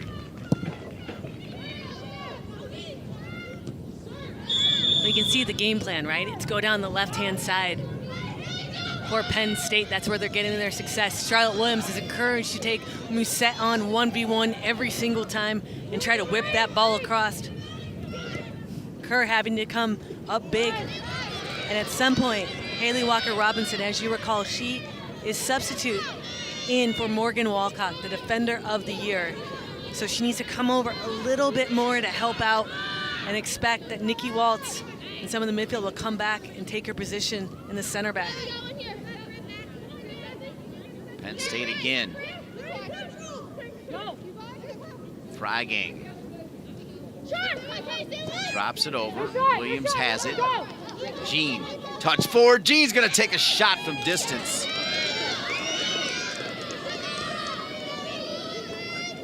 Yeah, you mentioned the Big Ten Midfielder of the Year, Nikki Waltz, and we have not seen her. They've been playing around her right now, Penn State has. Yeah, they've been sitting in the pockets on both sides of her, able to play the ball either to Schaefer or whoever's up top, or Kraus right now. And then they're playing it quickly out wide when she is in the right position, but she also is stepping forward a little bit, trying to help. But if you notice, that's the one player for the Buckeyes in that midfield that hasn't been subbed. She's too vital in terms of leading the organization.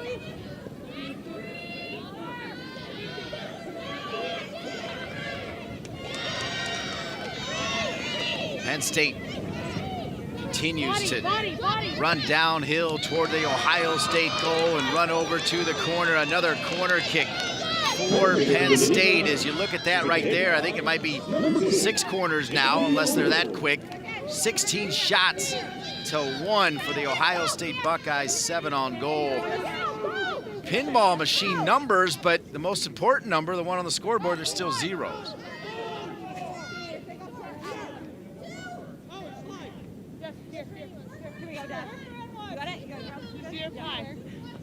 Yeah, watch your post. You go well. Another short corner. These plays have been getting better every time. Freigang gets it to her head and once again over. How many plays do they have up the corners?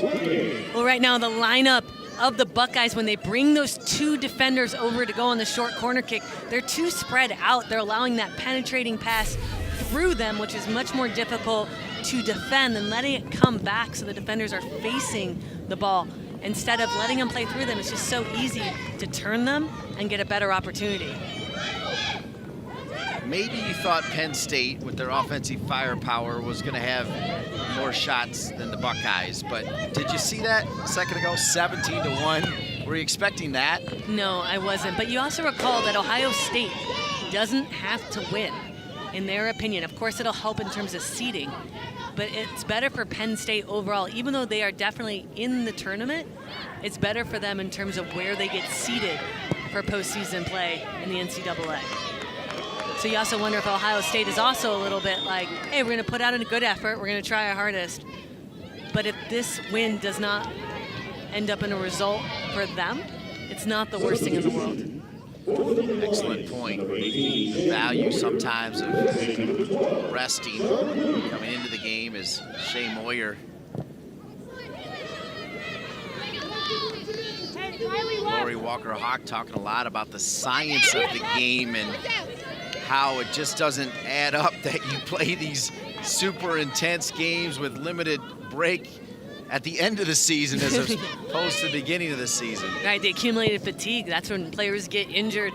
The Friday-Sunday format isn't enough time for these players to get rest. And I always find it fascinating that college basketball gets basically 6 months to compete for a national championship. Soccer on both the men and women's side, it's like, here, you have 2.5 months, go.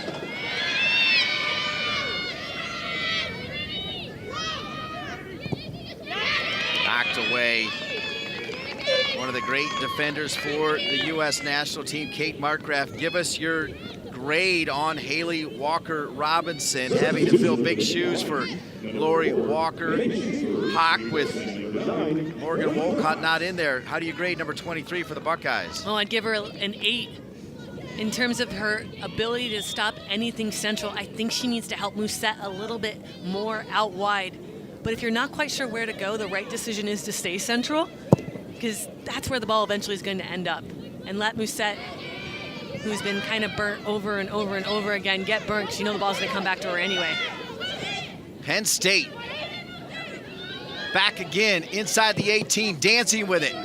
Shot, almost a handball, one back by Penn State. That was Frankie Tagliaferri, the talented freshman. Ellie Jean, what a move, slanted ball. Buckeyes are there though, top of the 18. Still loose. The shot for the Nittany Lions by number 19, Frankie. Once again, it's Jean. Jean with that left foot, back across. Kerr had it measured as it went over, and there's the tall, wiry German that we talk about, physically imposing. Well, Jean just doing a little slice and dice, beats the substitute. Riley Bowers finds Freiberg, the big, tall target in the center of the field, but unable to get it down. Kerr was in the right spot, though.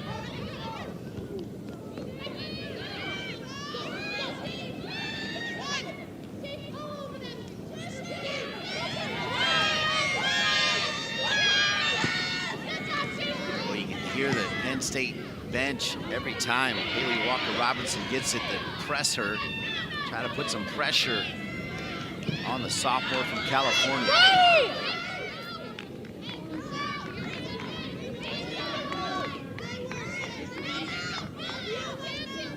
Penn State, they used penalty kicks to get by Mike O'Neill and the Rutgers Scarlet Knights. Will we need to go there?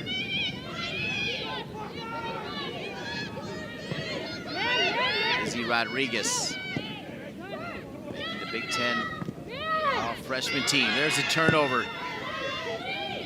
Cleaned up by Walker-Robinson. Ogle. Good ball to Tagliaferri.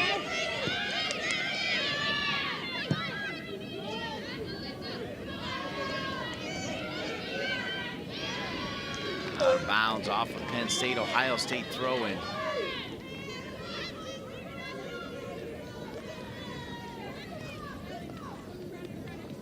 Another line change, as we're calling it today here.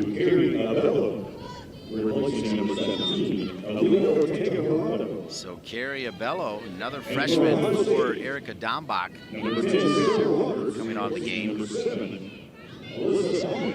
Sarah Roberts coming on for Alyssa Baumbeck.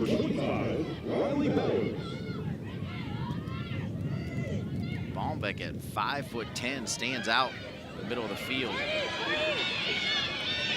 Schaefer,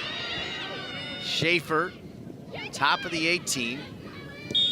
Sitting down on it there was Ohio State doing the work defensively. And Knight, excellent time tackle on that one. Schaefer quicker than you think. You don't think she's going to get onto that ball, but she does. But watch Knight's footwork. She's waiting for it, not letting herself get cut across the top. And a well-timed tackle as a center back, you have to be so perfect at your angle of approach when you decide to lay out a tackle anywhere around the box, because you don't know where the ref is and the angle that they're going to see.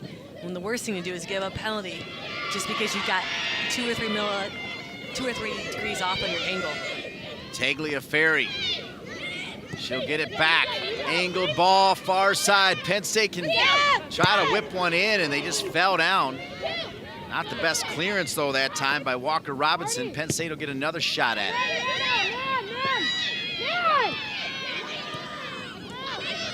Ellie Jean coming forward.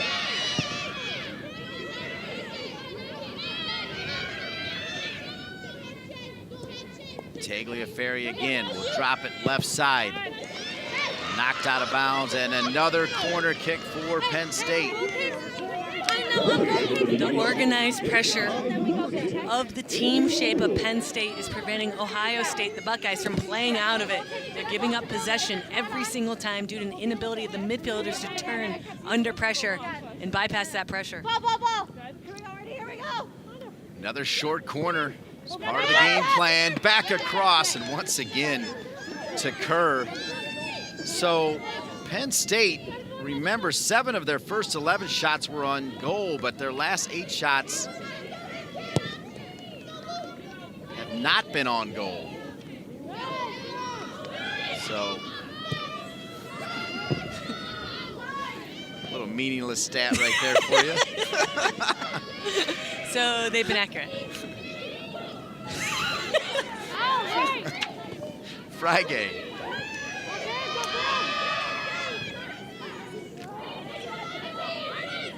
Holden.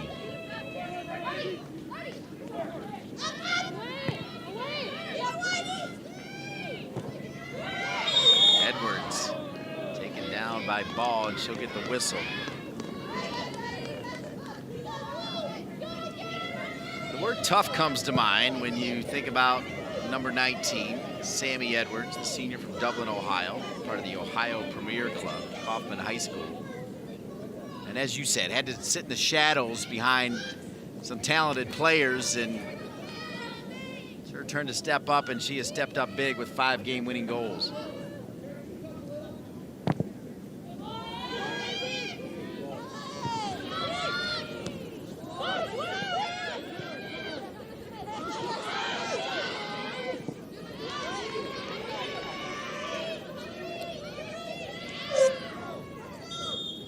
That was well defended by the substitute, Abello, the freshman. She came out and prevented Waltz from hitting that long-range shot. You saw Waltz with that long separation touch, trying to get her feet underneath her.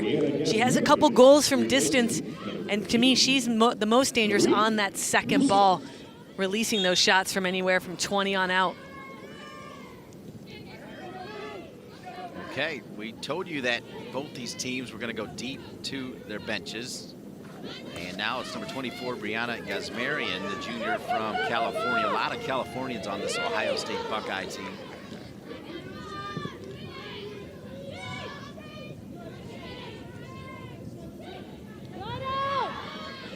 Lori Walker-Hawk talking about beating Penn State 1-0, and then also threw it over to the football side of the Ohio State Buckeyes with that thriller come from behind victory over the number then number 2 Penn State Nittany Lions on the football field. That was an instant classic, Kate.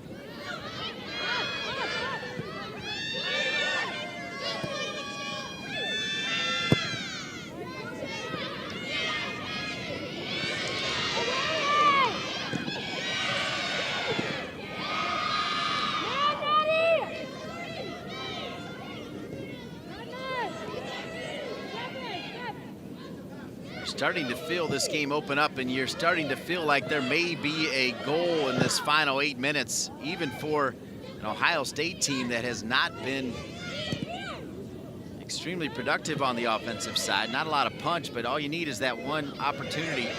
Penn State wins it back.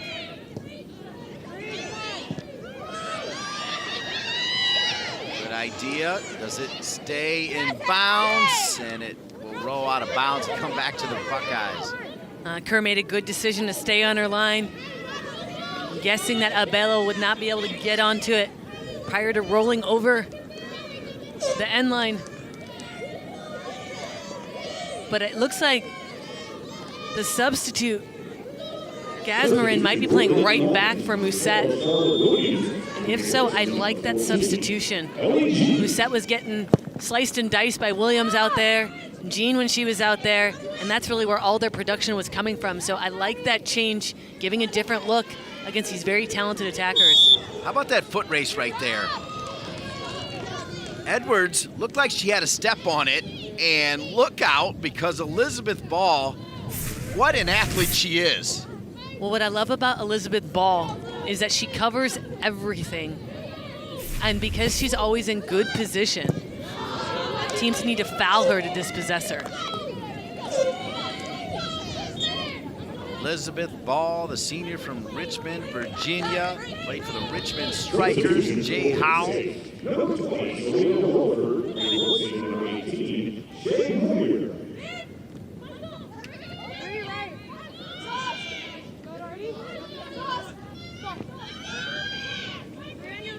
Frankie Tagliaferri's got an extended run here from Erica Dombach off the bench, the freshman. It's been good.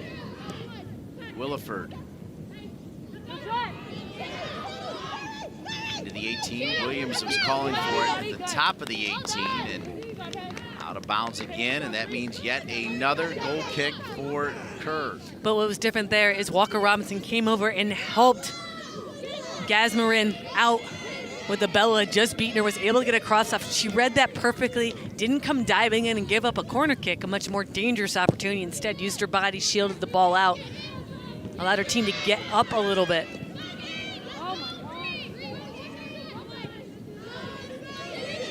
Freigang won it, played it out to the left side, but it'll go out of bounds back to Ohio State, which take their time back into the game is Rousset, sophomore from Canada.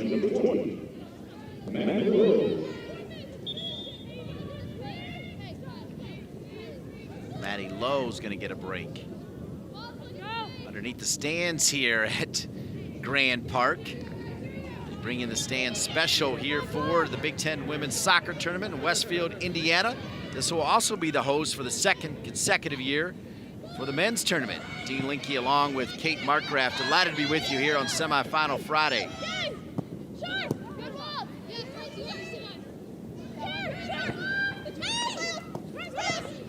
Penn State holding it up, shot again from distance, not on frame. Dialing one up there, Selena Williford.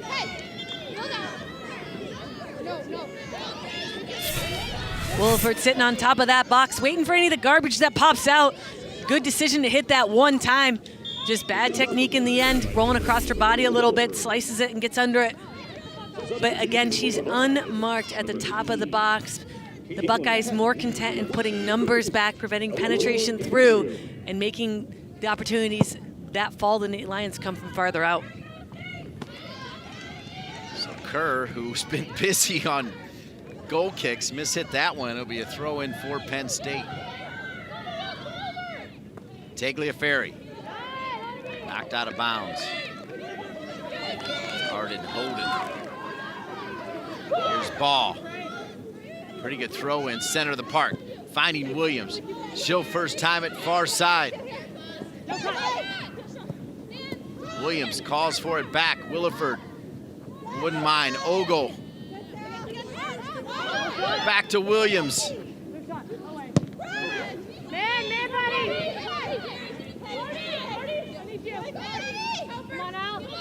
Ogle.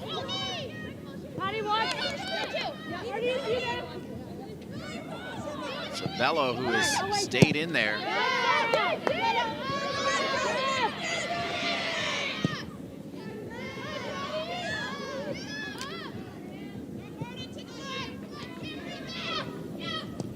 So at this point, Buckeyes in a little bit of a bunker mode.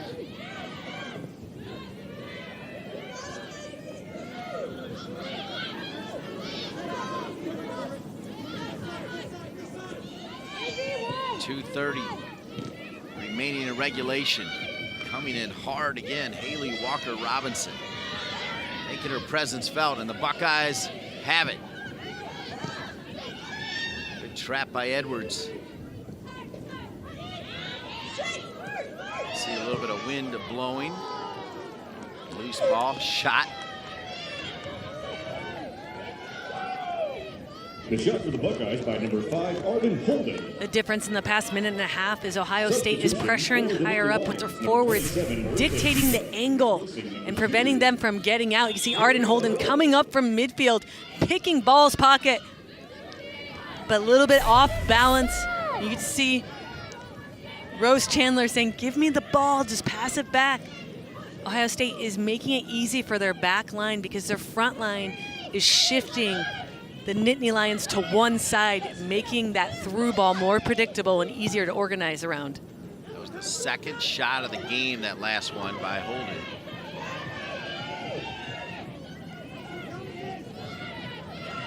.120 remaining.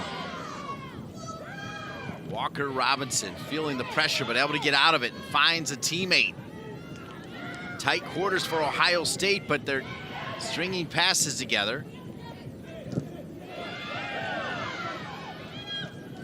1 minute remaining until the end of regulation. Remember this play, it was Rio who started it. Now Penn State trying to make a push here. Into the 18, Williams in a foot race. She got a little bit of a breather on the bench.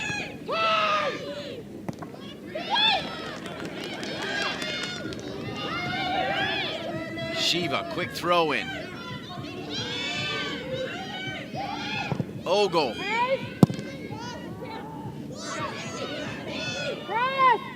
Under 30 remaining in regulation, still zeros.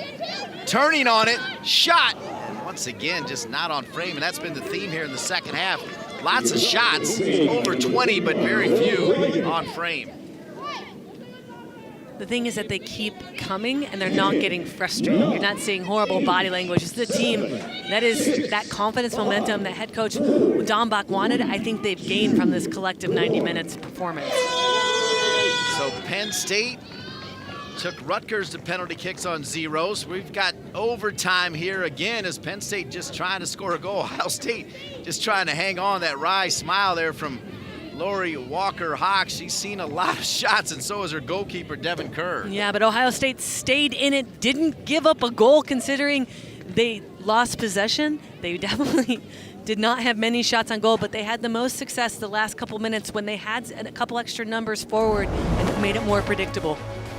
Overtime soccer on semifinal Friday. The #1 seed and regular season champs Ohio State Buckeyes facing a barrage of shots from Penn State, but nobody has scored.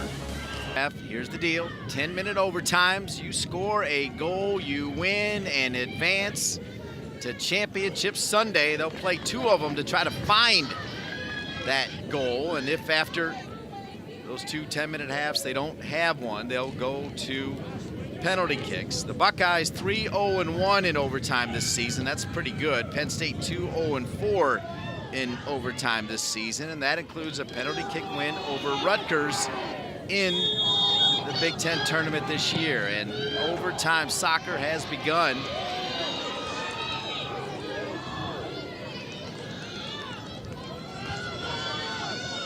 Ohio State won the toss, so they will have that little bit of wind that we showed you behind them as they play it back to Kerr.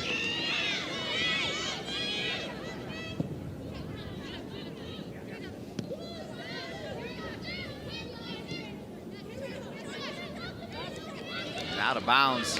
Kate Kerr's gonna need an ice bath. I mean, she's been so busy back there. She has, but you know what? Coach Walker-Hawk said that she really has seen the light this year. Everything finally came together. And she's a big reason for Ohio State's success. Recall, she's facing a lot of shots too because they're missing the defender of the Big Ten Conference right now, Morgan Walcott, who won Defender of the Year, the right center back. So she's usually the organizer. Haley Walker-Robinson, a sub that usually helps hold the ball higher up top, has had to convert and go back there. So they're not 100%. Devin Kerr has had to compensate for that and has done a lovely job. Little give and go for the Buckeyes. Maddie Lowe back into the game. Lowe named to the Big Ten All-Freshman team. Lori Walker-Hawk, the coach of the year. Maddie Williams, the forward of the year from Purdue. Penn State, gonna try to win it right here. Dancing with it. One too many touches there for Marissa Shiva. Boy, early on it was Shiva who had 4 goals to start the season. She's been sitting there, 4 goals and 2 assists. Schaefer with that little through ball. And Shiva, who's been a bit quiet, her goal is to stop Izzy Rodriguez, the youth international, from getting forward. Rodriguez did a good job standing her up, and Shiva just ran out of ideas at the end.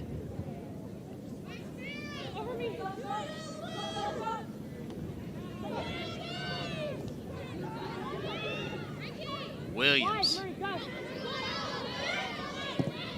Basinger. Kept alive, Freigang. Freigang. Thought maybe she was gonna shoot.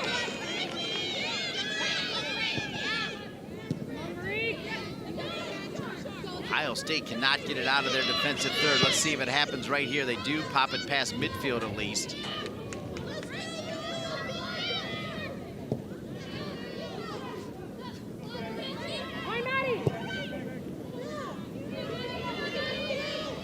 Low, can she run it down? She can't.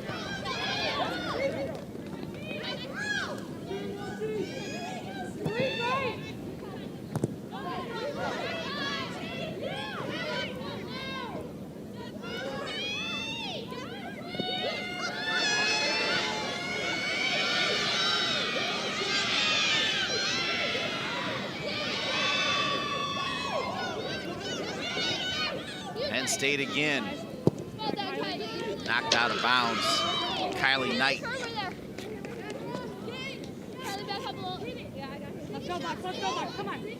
You can hear Devin Kerr talking to her back line. Watch back to throw. I'll go. Great look at what Kerr is seeing. Just listen to her calm and composed direction back there. Not screaming and putting panic into your back line. Instead, just directing them, telling them where their players are, where they need to look, and just being the eyes for them as they're engaged watching the ball. Calm, composed, and encouraging, right? I mean, very encouraging voice back there. A lot of well dones coming from the mouth of Devin Kerr.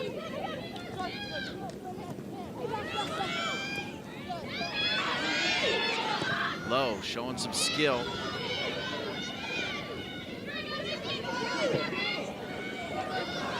Perfect ball played into space. Penn State, just like that, into the 18. Freigang got a piece of it, but barely any mustard on it. And Kerr goes down to gobble it up. Once again, Schaefer in that through ball. Doesn't look like she's going to beat anybody, but she does. And watch Freigang watching the ball the entire time. The ball slips through. Takes maybe a possible nick off of Walker Robinson, who was collapsing back into the center of the field, which may have changed the path of the ball. But I don't think Freigang was expecting that. I think she thought Schaefer would shoot, and that's something the past two attempts, one Freigang and then the last one with Schaefer, you're inside the box or right around it. Take the shot. You just wonder if it's because it's on their left foot and perhaps not their dominant foot that they're deciding to pass it instead of taking the risk.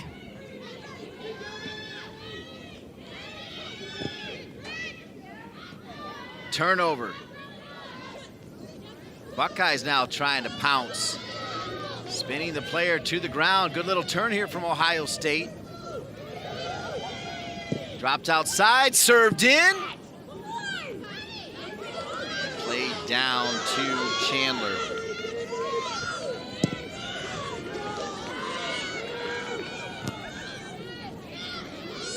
Walker Robinson winning that air battle.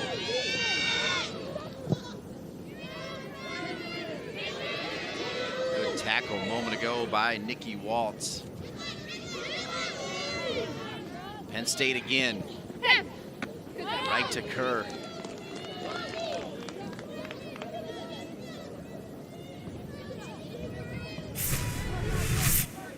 Just taking on Franny Kraus, getting some extra minutes. Musette again, not able to stop the cross, but it wasn't a great cross straight to Kerr. Not able to get her hips around it. Those are kind of the no-man land crosses because you don't get end line and force the defense to turn. You're not higher up, so it's almost a square ball or it's straight to the goalkeeper. Freigang down near the end line. Runs out of steam.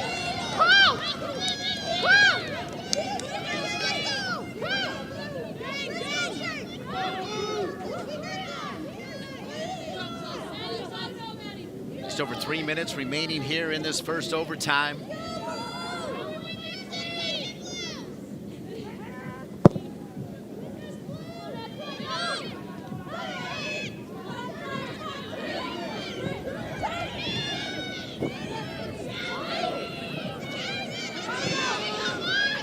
Freigang dropping a perfect ball to Williams.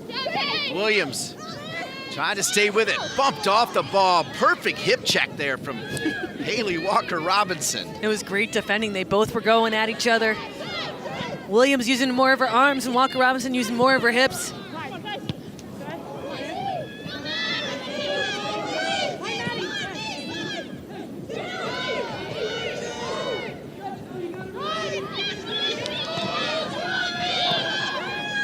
Buckeyes 2 minutes and 10 seconds remaining here in this first overtime. Knocked to the ground by Ogle. We get to see the defensive ability of Walker Robinson, the converted attacker. Lunges for the ball. Williams, look how quick she is to get up. But Walker Robinson sealing that shielding. The fact that Williams' arms are out negates the impact of the hip check. Shot from distance, but story of the day really for both teams, not on frame. 10, Sarah Roberts. Substitution for Ohio State. Number Sarah Roberts, she was the hero against Iowa in the 103rd minute. Well, Arden Holden picks up that little ball. Just, it's so difficult to keep a ball low when it's rolling across your body and you're hitting it one time.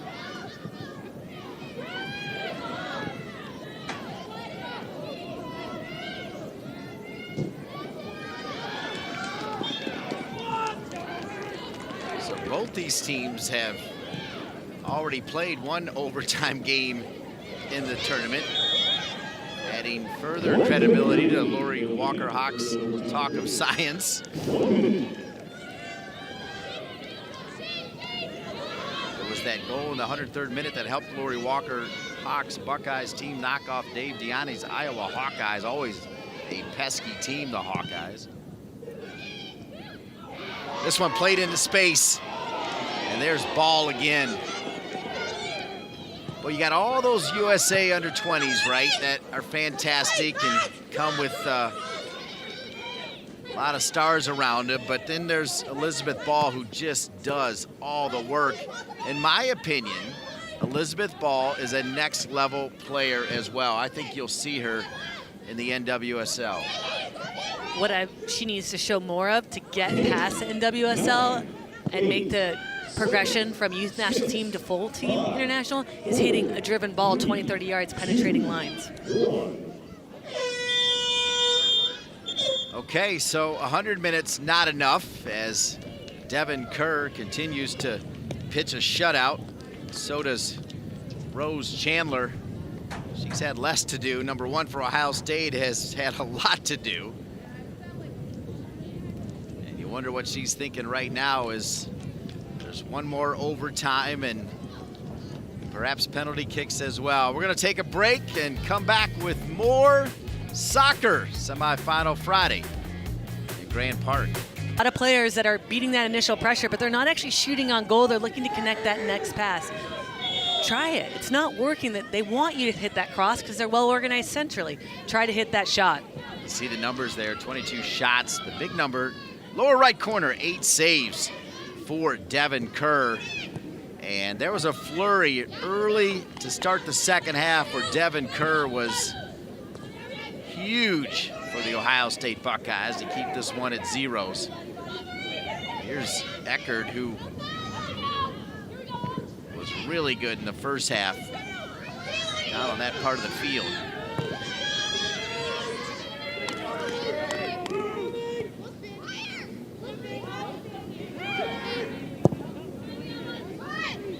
So Penn State's already used penalty kicks to advance, knocking off Mike O'Neill's Rutgers team.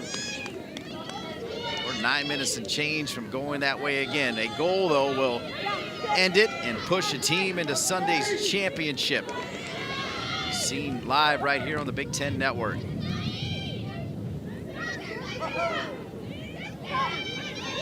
little bit of shove from Freigang. Roberts gets right back up with a shove of her own. That little revenge foul right there, not happy. She got spun and a little bit of physical foul.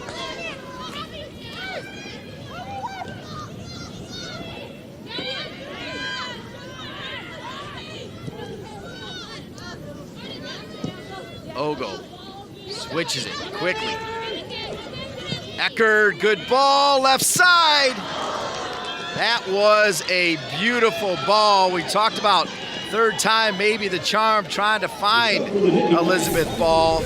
Love this service. Yeah, ball's up top right now, and Eckerd with an excellent service. Ball gets on the inside shoulder of Rodriguez and just stands too erect, not able to get her chest over the ball and force Kerr to make a save. 20 23rd shot. Penalty box is all torn up. Come on. Number 15, Haley Eckert, the senior from Lebanon, Pennsylvania, part of that Penn Fusion Club, has been outstanding on that left side for Erica Dombach. Dombach is going for the win, going to a 3-back. Pushing ball all the way up top. Great point. Ohio State gonna take a shot, but not on frame. No problem for Chandler. You see the farmlands out here in Westfield, Indiana. Not too far from Indianapolis. Field after field after field out here. As I call it, the 8th wonder of the world. Just a beautiful facility. Replacing number 10, Sarah Barber. That's amazing.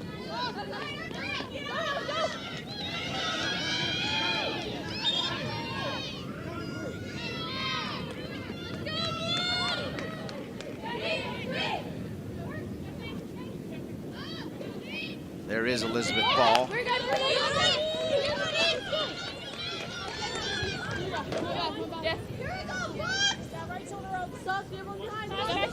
It's pretty clear, Kate, that Franny Krau's still not 100%, right? Otherwise, you see more of her during crunch time, but that broken clavicle, that's got to be some pain even just to run. Yeah, the distribution of minutes have not been in her favor into a well-rotated side of the Nittany Lions. In terms of the two teams, who's going to be more well-rested of their starters for whoever advances to Sunday, the advantage would go to Penn State.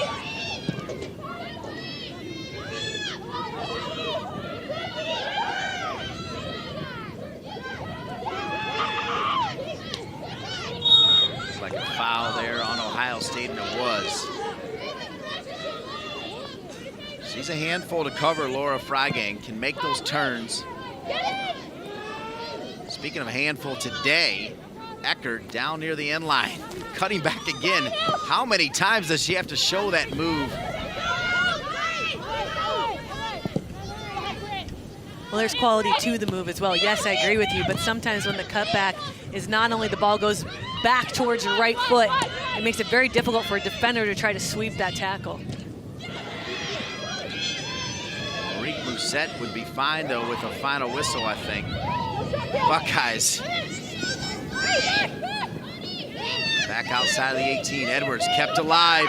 It'll fall to Waltz.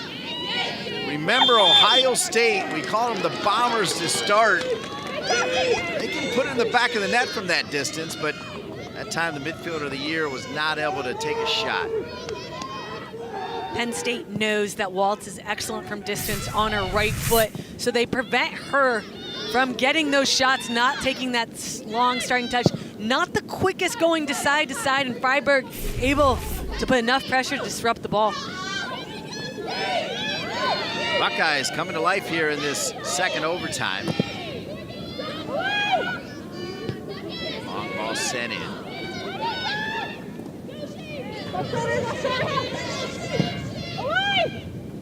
Kaylee Reels just a rock. It's loose. There's Reel again. She's everywhere.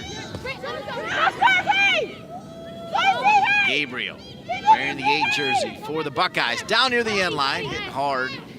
And a dribbler.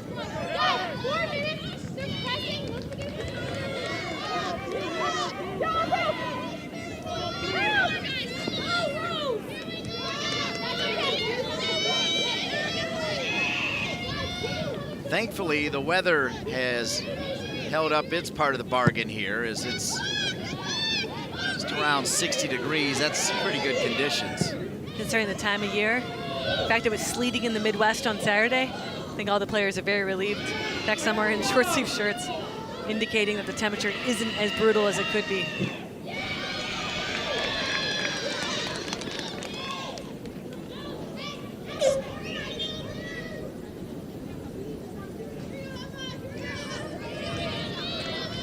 More subs coming in. Referee not going to stop the clock as they make these subs.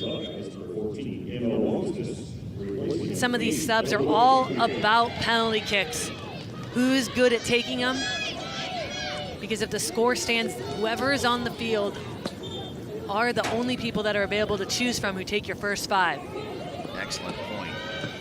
It's Emma Longsness into the game for the first time for Lori Walker Hawk, so we could make the assumption that she can hammer a pretty good PK.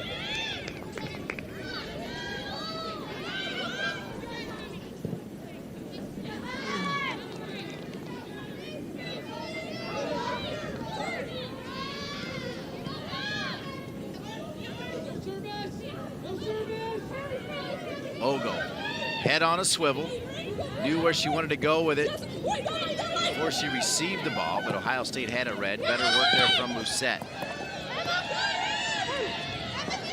Facing her down to the ground and is whistled. Nice, a little bit extra venom on the sub, on laying at that tackle on Wang's Nest.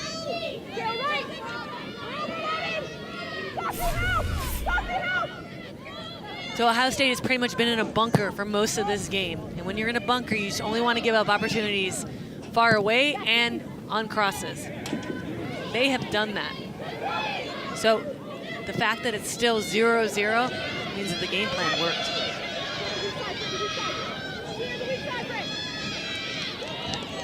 .90 seconds remaining in this one before we go to penalty kicks. Is there one last shot for both of these teams? Penn State, they win it back. And here they go at midfield. Williford drops it into space and Eckert is there. So Eckert, will she cut it back? She does again. Eckert, right foot back across and snapped out of there by Haley Walker Robinson. 1 minute remaining until the end of the second overtime period. 1 minute. Hear the PA announcer at Grant Park telling everybody 1 minute remaining. Williford again over the top. Flag stays down as it should. Freigang with a shot and the winner! Penn State will play on Sunday.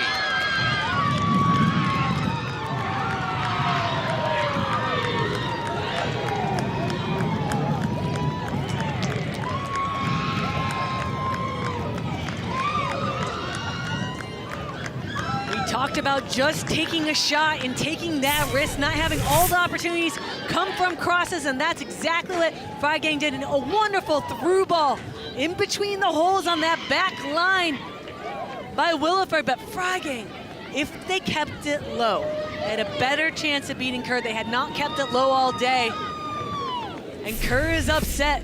But give credit to Williford and that ball. Split 2 defenders that were out of shape. It's a great shot on net. Perfect that you would show Devin Kerr. She was outstanding the entire game, but it's the German international, Laura Freigang, who is getting that rhythm at the right time for Penn State, and she gets the winner. For Penn State, they wanted to continue building on the momentum, felt that their intensity was where it needed to be. The combination of the mentality and the physicalness were finally at the level that were up to the Penn State standards. And guess what? They're going to walk away from this game with even more confidence, and that momentum is building. So Penn State not winning the regular season, something that they do almost all of the time. 18 Big Ten championships. They won it every year, 98 to 2012. Didn't do it in 13, then 14 through 16, and not this year. But they'll take a Big Ten tournament title, and they've got a ticket for Sunday.